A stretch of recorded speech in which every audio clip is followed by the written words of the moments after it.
Well, folks, it is day 23. I'm driving. Shout out to Alex for taking the bet with me. Hey Andre the writer, this is Alex challenging you $10 that you cannot write 54,000 words by that deadline. Shout out to Faina for taking the bet with me also. Now look folks, I know I had said no family, but for crying out loud, nobody took me up on the bet. So you left me no choice. Anyway, 6K is down, which means I still have another 4 to go, which actually is a little overwhelming at the moment. I don't have much time more to do this today, so it's going to be down to the wire, but for the moment I should probably keep my eyes on the road.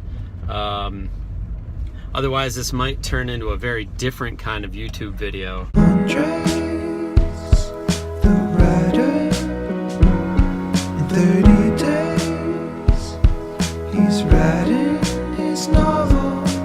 ANDRÉS, the writer, follow along with him on YouTube.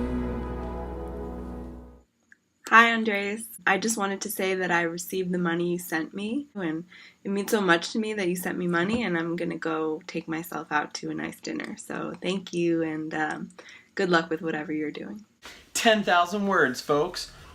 Boom goes the writer dynamite. Folks, if I had $1 for every word I wrote today, I would have $10,000. Cha-ching! Anyway, you just heard from graphic novelist Amy. She'll be holding on to our money until one of us loses.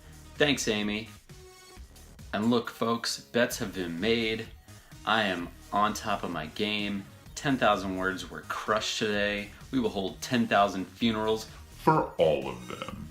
And the word of the day tonight, folks, is know yourself. So look, there are two types of writers. There's the terse writer and the verbose writer. The terse writer uses too few words. Perhaps you've texted with this person.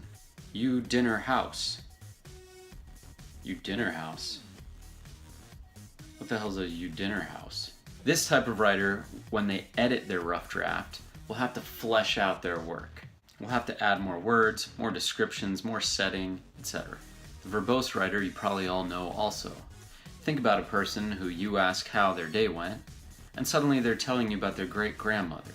The verbose writer, when they edit, will have to trim down their work. They put on too much fat, and now they gotta start shaving it off. Me personally, I know that I overwrite on my first draft, so when I go back for editing, I'm just gonna be trimming and trimming and trimming. So if, for example, I wanna write an 80,000 word book, I have to write at least 100 to 120,000 words, because I'm gonna pare it down by 20% plus. There is also a third kind of writer, the perfect writer.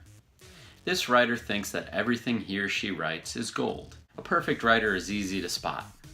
Basically, the less a person has written, the more perfect he or she is. Anyway, folks, that's it for today. My 10,000 words are in the ground. Buried. Dead. Please like and subscribe, and hopefully, in a few more days, I will have the rough draft of a novel.